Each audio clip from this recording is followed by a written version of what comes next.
안녕하세요. 준맘 리딩 클럽에서 진행하는 준맘 낭독 정원을 시작해 보겠습니다. 오늘은 준맘 낭독 정원 93회 차고요. 저는 준맘 리딩 클럽 부방장 오수진이라고 합니다. 오늘은 그림책 갖고 나왔는데요. 털 모의꽃이고요.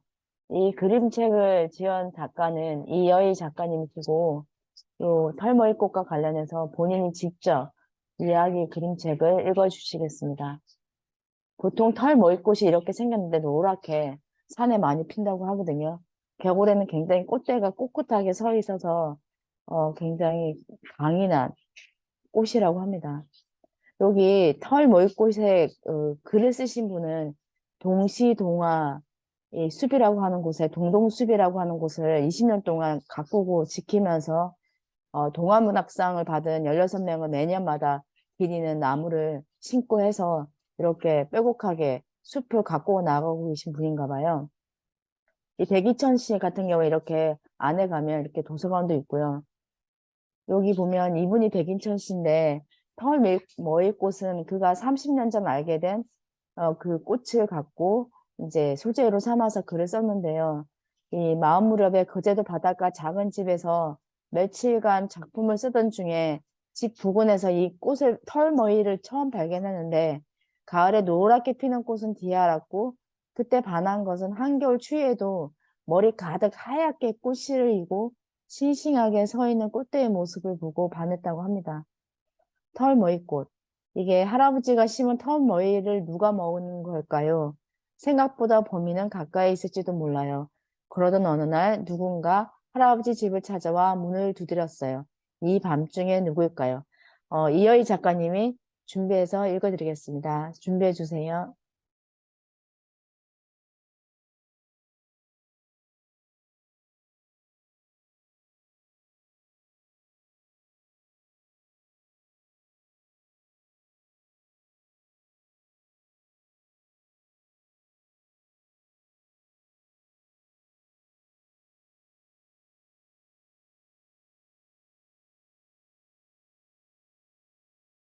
이여희 작가님 됐나요? 준비요?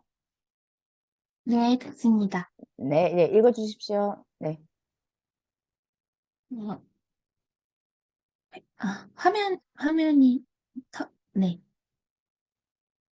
털머리꽃, 그 베이천 그림 이여희. 실례합니다. 깜깜한 한밤중에 똑똑 문 두드리는 소리가 들렸습니다. 뭐, 실례화라고? 마침 오줌이 마려웠던 할아버지가 귀를 쫑긋했습니다. 실내화가 말을 할 리가 없지. 더구나 이 밤중에. 할아버지는 방문 가까이 바짝 다가갔습니다. 소쩍소쩍 소쩍소쩍. 떼죽나무 꽃향기 속에서 소쩍새가 낭랑하게 울었습니다. 실례 좀 합니다. 목소리가 더 가까이서 들렸습니다. 어눌하게 말했지만 분명 사람 목소리입니다. 누구시오 이 밤중에? 조금 전과는 달리 할아버지는 머리카락이 쭉 뼈 서는 것을 느꼈습니다. 외딴 숲속에 산 지가 10년이 넘었지만 이런 일은 처음이었습니다. 할아버지는 얼른 휴대폰을 꺼내 CCTV 화면을 열었습니다. 세상에, 할아버지는 입이 다물어지지 않았습니다. 문을 두드린 건 사람이 아니라 고란이었습니다. 밉고도 미운 바로 그 고란이었습니다. 방문 앞에 떡 버티고 선 고란이는 턱 점잖아 보였습니다. 송곳니가 눈에 띄게 삐쳐나온 것을 보면 제법 나이가 든 순놈이었습니다. 헐렁한 남방 셔츠를 목에 걸쳐 앞다리에 꿰고 꼬질꼬질한 넥타이도 맸습니다. 간당간당 떨어질락 말락한 중절 모자도 썼습니다. 구두와 운동화를 뒤죽박죽 꿰고 있었습니다. 후훗, 밉고도 미운 고란이었지만 웃음이 절로 나왔습니다. 할아버지는 요즘 고라니와 전쟁을 하고 있었습니다. 털머리 때문입니다. 할아버지는 털머리를 참 좋아했습니다. 사철 반짝반짝 윤이 나는 넓고 동그란 잎사귀도 좋았지만 모든 꽃들이 지는 늦은 가을에 느신한 꽃대를 밀어 올려 샛노란 꽃을 피우는 그 늠름함이 좋았습니다. 모름지기 인생도 저래야 해. 늘 푸르게 사는 거야. 마지막까지 힘차게, 그리고 다 나누어 주는 거야.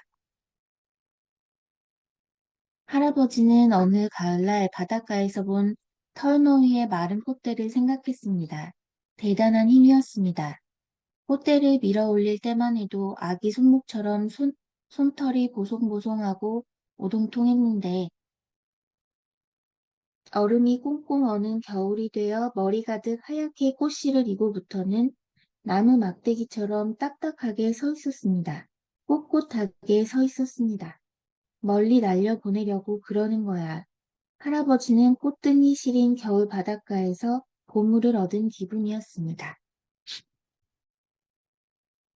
그래, 숲으로 들어오는 길을 털머위 길로 만드는 거야. 초겨울까지 노랗게 털머위 꽃이 피는. 할아버지는 숲속에 작은 집을 짓고 꽃을 가꾸며 살고 있습니다. 회사에서 퇴직하고 여든이 넘을 때까지 숲속 작은 집을 꽃처럼 가꾸고 있었습니다. 할아버지는 봄이 되기 무섭게 꽃집에 가 털머위 모종을 사왔습니다. 그리고는 숲속 할아버지 집으로 오는 길 양쪽으로 빼곡히 심었습니다. 멋진 가을이 될 거야. 아니야, 겨울도 예쁘게 노랗겠지. 할아버지 머릿속에는 온통 노랗게 핀 털머위 꽃으로 가득했습니다.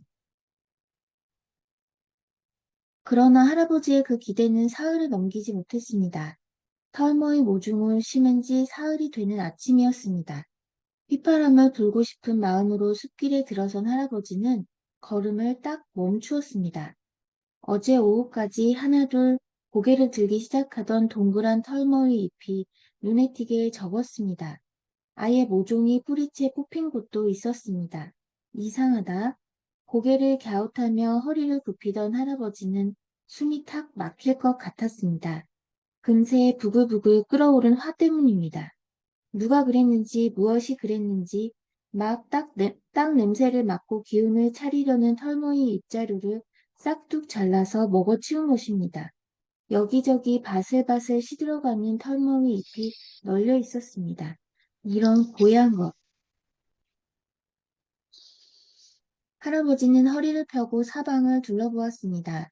그러나 숲속은 죽은 듯이 고요하고 으름덩굴꽃 향기만 그윽했습니다.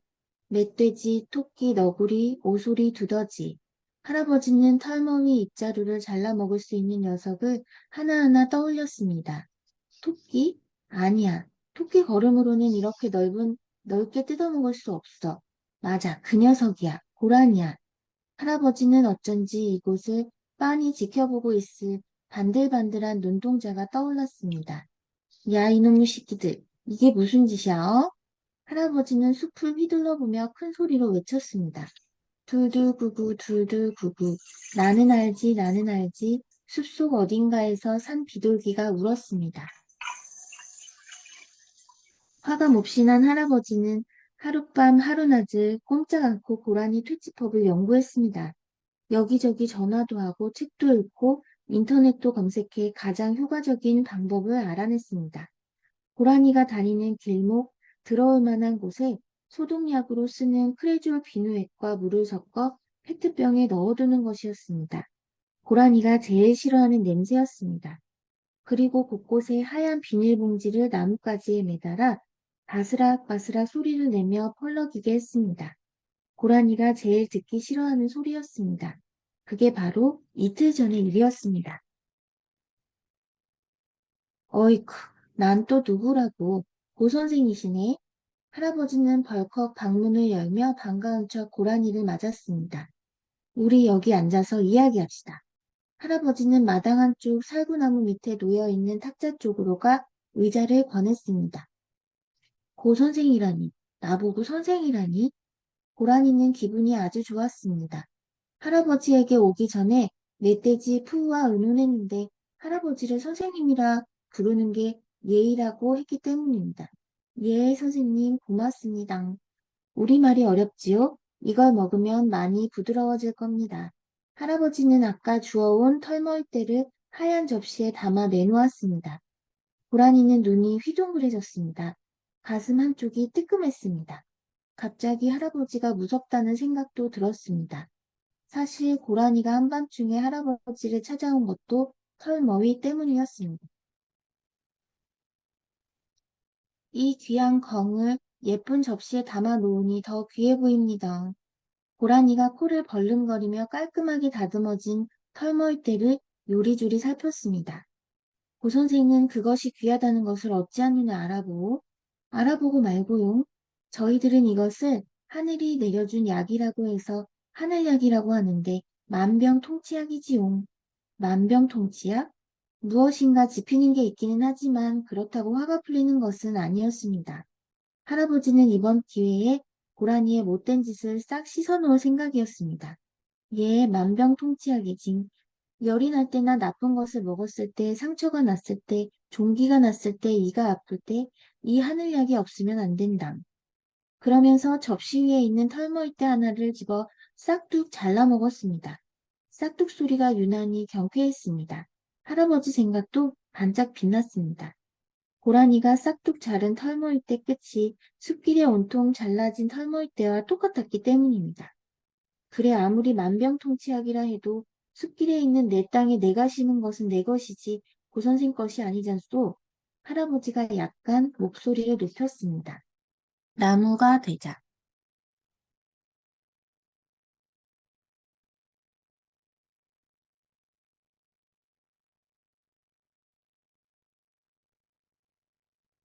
나무가 되자. 당당하게 서서 해를 향해 가지를 쭉쭉 뻗어보자. 뿌리를 내리자. 굳건히 버티고 서도록 흙 속 깊이 구불구불 내려보자. 나무 줄기는 너의 척추, 몸을 꼿꼿이 세우고 가지와 잎을 든든히 받치고 영양분을 날라줘. 나무 껍질은 너의 피부, 거죽은 죽었어도 여린 속살을 단단히 지켜주지. 나무 껍질 속은 겹겹이 쌓인 층, 바깥쪽에 있는 변제는 영양분을 실어 날라서 키와 몸집을 쑥쑥 키워줘. 안쪽에 있는 심재는 뼈처럼 단단해서 나무를 굳건히 지탱하지. 나무 고갱미는 너의 심장, 네가 어린 나무였을 적에 영양분을 저장하던 곳이야. 줄기 위 수관은 너의 머리, 둥글둥글한 수관, 축축 늘어진 수관, 세모난 수관, 널따란 수관도 있지. 가지를 마음껏 뻗어봐. 잎이 반짝반짝 빛나게 해봐. 햇살은 모으고 먼지는 거르고 무더운 날에는 그늘을 들이우도록. 바람에 나뭇잎을 내맡겨봐.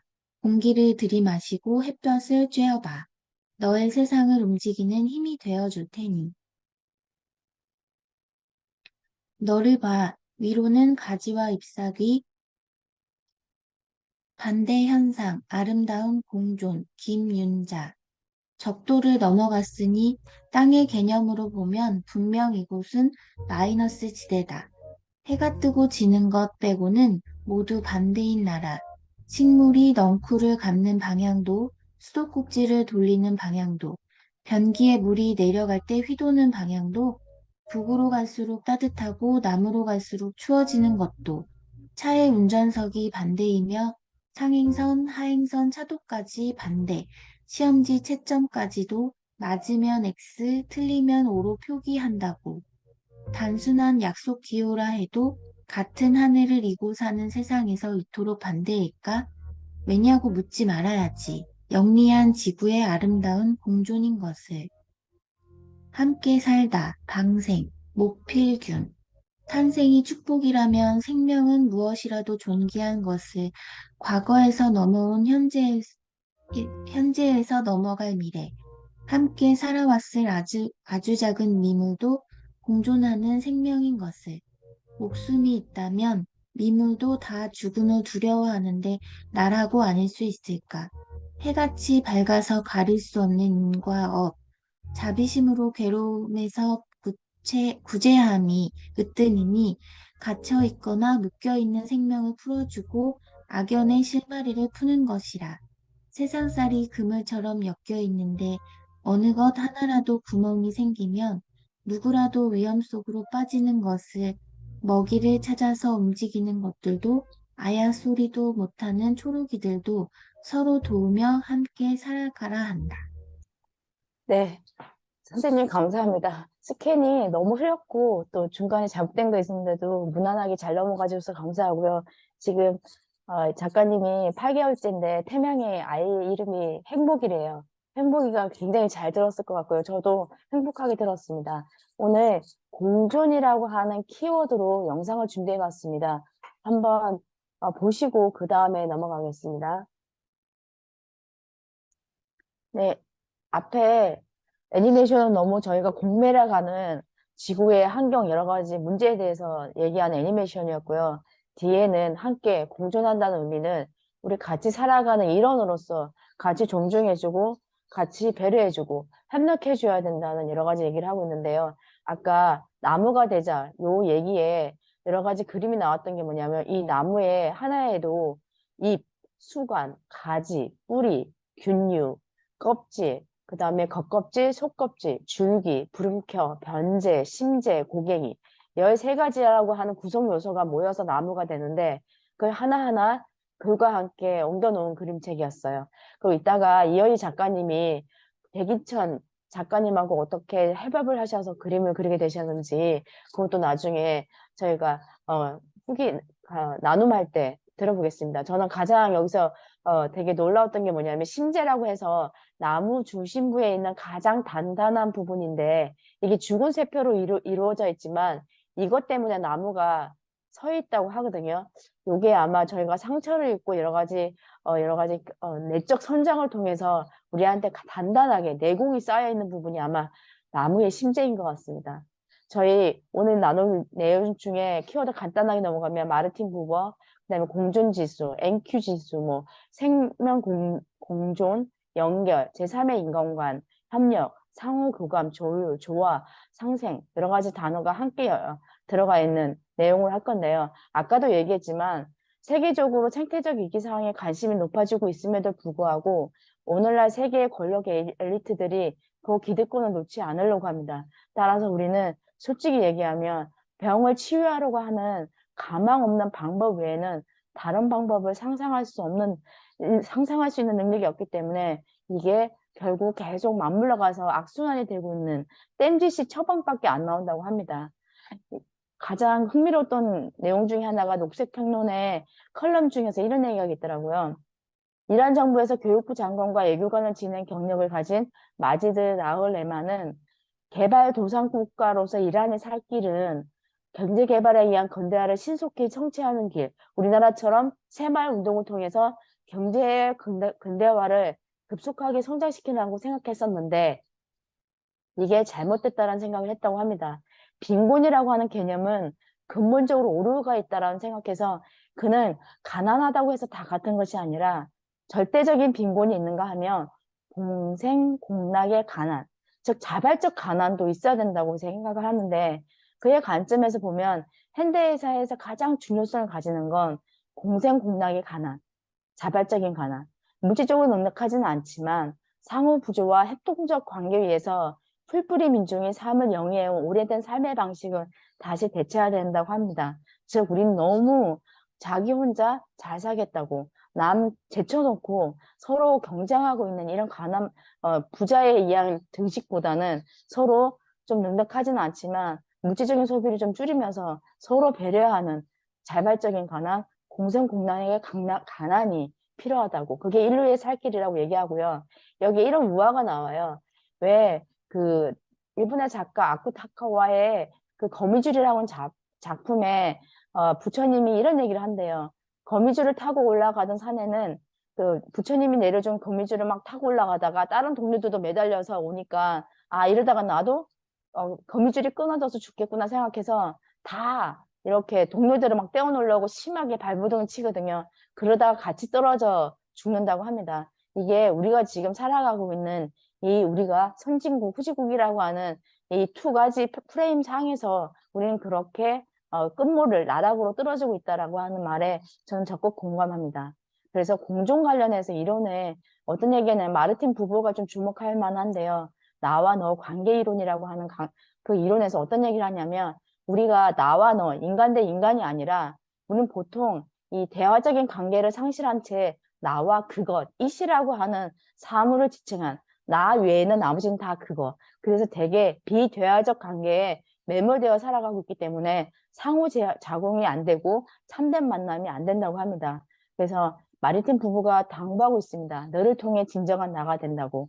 그래서 인간 세계에 두 가지 공동체가 있는데 나와 너, 근원을 바탕으로 둔 참다운 대화가 이루어지는 인격 공동체가 있다면 나 외에 그것, 사물이라고 생각하고 지칭하는 오직 독백만이 이루어진 집단적 사회, 지금 우리가 하고 있는 비인격적 공동체가 과연 앞으로 어떻게 될 건가? 그건 난 보지 않아도. 그래서 우리는 빠르면 무조건 선이고 느림은 악이 되는 시대. 일회용 감각, 일회용 이미지, 일회용 관계만 넘쳐나는 세상. 그래서 이거에 대해서 우리는 한 번쯤은 우리 자신의 생존을 위해서도 살펴봐야 되고 우리 후세대를 위해서는 진지하게 고민해보고 해법을 찾아야 한다고 얘기하고 있습니다.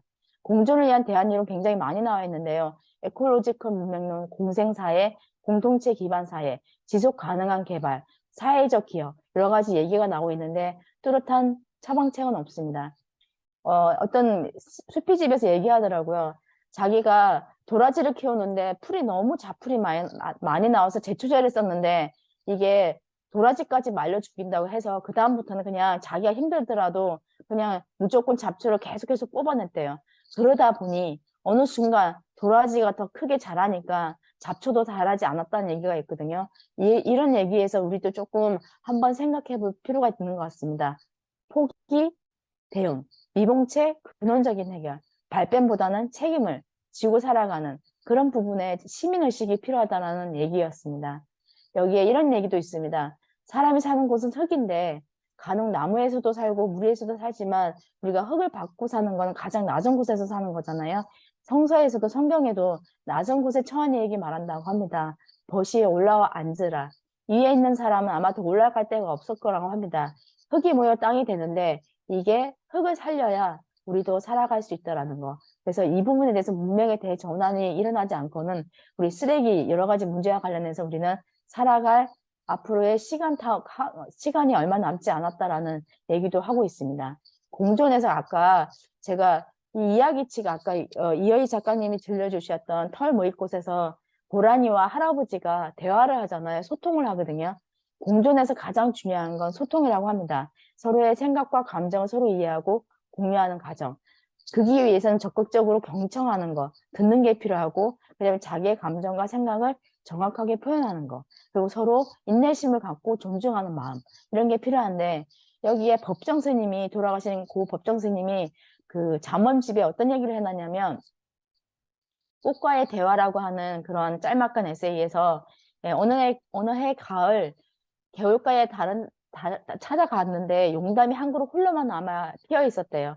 피어 있지 않고 그냥 봉우리 젠채 있어가지고 그 꽃 속이 궁금해서 용담 꽃봉오리에 다가가서 낮은 목소리를 이렇게 얘기했대요. 나는 네 방안이 어떻게 생기는지 궁금한데 한번 보여주지 않을래? 하고 얘기했다고 합니다. 그런데 그 다음날 무심코 개울가에 나갔는데 그 용담을 보았더니 놀랍게도 활짝 열고 그 안을 보여주었다고 합니다. 어떤 대상을 바르게 이해하려면 먼저 그 대상을 사랑해야 하고 이쪽에서 따뜻한 마음을 열어 보여야 저쪽 마음도 열린다는 모두 살아있는 존재는 서로 이어져 있다라고 인드라망의 공통체에 대한 얘기도 하고 있습니다. 이게 용담이라고 합니다. 공존지수 아까 얘기했는데요. 네트워크, 퀘션트라고 해서 NQ라고 하는데 사회적 네트워크에서 효과적인 상호작용과 정보교류를 위해 필요한 개인의 능력을 측정하는 지수라고 하는데 이 지수가 앞으로 살아가는데 가장 중요한 지수 중에 하나라고 얘기를 한다고 합니다. 공존지수에 들어가는 설문 항목을 보니까 어떻게 잘 사람들하고 관계를 형성하고 정보를 수집해서 다른 사람들과 얼마나 잘 공유를 하며 그걸 또 전달을 하고 있는지 그리고 그걸 통해서 다른 사람에게 전달해서 함께 작업하고 협력하는 능력, 그리고 다른 사람들과 상호작용해서 유연성을 적절한 방식으로 대응할 수 있는 능력, 이런 걸 5가지 정도를 측정하는 항목으로 구성되어 있다고 합니다. 내 부모가 알아두어야 할 공동지수를 키워주는 게 아이들한테 가장 큰 선물인데 다양한 경험을 제공해주고 적극적으로 다른 사람하고 소통하는 대화의 기술 이런 것도 배우게 해주고 협력적인 관계 속에서 어떤 식으로 해결해 줄 수 있는지 태도를 가르쳐주고 다른 사람에 대한 이해와 배려에 대한 그런 부분도 해주고 전문적인 지식과 기술을 습득할 수 있는 교육의 기회를 제공해주고 이런 식으로 공동지수를 얘기하고 있는데요. 여기에 영국문헌이 앞으로 살아가야 할 미래 인재들이 갖춰야 할 역량 6가지를 얘기했는데 여기에 이런 게 있더라고요. 회복과 커뮤니케이션, 그 다음에 시민의식. 여기에 회복과 커뮤니케이션은 아까도 공존에서 가장 중요한 요소가 소통이라고 말씀을 드렸는데 여기에 시민의식이 어떤 게 있냐면 평등하고 상호 존중이 이루어지는 사회 구축을 위한 지식과 역량, 환경의 지속 가능한 발전을 제어하는 문제들에 대한 인식, 자신이 속한 국가의 가치 및 시민이 된다는 것의 의미 이해. 그래서 상호 연결과 협력, 공감과 공존에 대한 인식 확장. 그러기 위해서는 우리는 협업하고 커뮤니케이션을 잘해야 된다는. 이게 아마 학생의 리더십과 자기 개발에서 가장 중요한 덕목을 뒷받침할 능력 중에 하나라고 생각합니다. 지금 추가적으로 가져온 자료에 의하면 이제 멸종위기에 놓인 동물들이 엄청 많은데 현재 펭귄도 서식지가 70%가 사라졌고 아마 98%가 멸종에 이를 수 있다고 하는데요. 남방병 코고래라 같은 경우에도 개체수가 엄청 감소해서 그 멸종 위기에 처해지는 못하고 처해 있다고 합니다. 2022년 대한민국의 꿀벌 실종 사건이 대대적으로 보도된 적이 있는데요. 이게 기후변화 때문이라고 하는 얘기도 있고 아니면 해충 응애 때문에 꿀벌의 성장 부진과 죽음을 이르게 했다고 하지만 어쨌든 꿀벌이 사라지면 전 세계 식량 위기가 찾아올 위험이 있다고 하는데 저는 요번에 벚꽃 빨리 피는 거 보면서 느끼는 건데 앞으로 저희가 식량 때문에 엄청난 곤란을 겪지 않을까 싶은 생각이 들기도 하고요. 어떤 분이 이런 얘기 하시더라고요. 앞으로 집안에 현금이나 금을 쌓아두더라도 식량과 바꿔 먹어야 할 시대가 올지 모른다는 그런 되게 극단적인 시나리오도 얘기하는데 일부 수긍이 가더라고요. 적정 기술. 그래서 우리는 적정한 기술이 필요합니다. 어떤 문제가 해결하면 이걸 기술을 통해서 인간의 삶의 질을 향상시킬 수 있는 기술을 개발해야 되는데 여기 물 부족에 겪고 있는 아프리카에 이렇게 와카 워터 이슬로라고 하는 물을 만드는 탑을 만들어 가지고 아프리카의 물 부족을 해결하는 기술도 있고요. 페트병 정부라고 해서 아프리카와 남미, 동남아시아 지역의 전기 부족으로 인한 빈 문제를 해결하기 위한 이런 것도 발명하는 기술도 있고요. 그 다음에 바닷가에 더러워진 여러 가지 쓰레기를 이렇게 수거하는 그런 시빈이라고 하는 걸 개발하는 기술도 있고요. 여기에 그 에머슨이라고 하는 부분, 시인이, 남바주의 시인이 부분과 전체라고 해서 우린 서로 맞물려 있다라고 얘기를 하면서 나는 해초와 거품을 씻어내고 바닷가 나은 이 부모들을 집으로 가져왔다네. 그러나 조개들은 초라하고 볼품없고 역겨운 것이 되었네. 태양과 모래와 거친 파도와 더불어 해안의 그 아름다움을 두고 온 까닭에 제 생각에는 우리가 가져오는 그 물건들이 사실 그 자리에 있어야 가장 아름다운데 우리는 그래서 우리가 순간적인 재미와 흥미와 그런 신미안을 위해서 우리가 가져다 놓는 모든 삶들이 사실은 자연 속에서 훼손하고 있는 부분. 그래서 부분과 전체는 맞물려 간다는 얘기를 하고 있고요. 가장 중요한 우리가 지금 단면하고 있는 이 한국의 초저출산 문제. 조용태 교수님이 우리나라 인구학의 가장 권위자였는데 우리 인구 밀도가 가장 높은 인구 편증이 높은 곳에서는 아이를 낳지 않는다고 하는데요. 2019년에 보면 서울은 11.12평, 대구는 21평, 세종시는 78평, 1인당 가구, 서울시의 인구 밀집도가 굉장히 높기 때문에 사람들이 아이를 낳지 않으려고 한다고 하거든요. 여기 보면 알겠지만 앞으로 60세 이상이 급속도로 이렇게 가파르게 증가하는 속도로 봤을 때는 저희는 이제 60세 이상의 인구들만 사는 나라가 되지 않을까 걱정이 심히 될 정도입니다. 조용태 교수가 얘기합니다. 다양한 인간들이 평화롭게 상호 존중하며 함께 지속 가능한 사회를 구성하는 것. 그걸 위해서는 우리는 다양한 얘기를 해야 되는데 소통할 수 있는 협의체가 지금 중심점이 나라에 없기 때문에 우리는 굉장히 불우한 세대에 살고 있는 건지도 모르겠습니다. 여기 인류 멸망 보고서라고 하는 영화가 2012년도에 나왔는데 놀라운 게 있습니다. 여기에 로봇이 개발됐는데 이 로봇이 그 설법을 해요. 근데 이 깨달음을 얻어서 이 자체에 이 로봇을 굉장히 숭상하고 이게 거의 뭐 부처님처럼 사람들이 따르니까 반대편의 사람들이 이게 인류의 위협이라고 생각해서 얘를 없애려고 하는데 그때 얘가 없어지기 전에 이런 말을 했거든요. 인간들이 무엇에 두려워하십니까? 집착과 가래, 선업과 악업, 깨달음과 문명이 모두 본디 원래 공함을 아는데 본 로봇의 눈에 비친 세상은 이미 그 자체가 완성되어 있습니다. 어찌하여 로봇만 득도한 상태로 완성되었다고 생각하십니까? 인간들이여 당신들도 태어날 때부터 깨달음은 당신들 안에 있습니다. 이렇게 깨달음에 대한 얘기를 하면서 하는 얘기가 있는데 인류 멸망 보고서 3가지 에피소드가 있는데 한번 보시면 굉장히 도움이 될 내용들이 담겨 있습니다. 어디 거리를 가다 보니까 버리는 것보다 어디에 버리느냐가 되게 중요하다고 하는데 우리나라 쓰레기 굉장히 문제가 많잖아요. 이게 쓰레기산 분포도라고 합니다. 불법적으로 내다버린. 그래서 산이 된.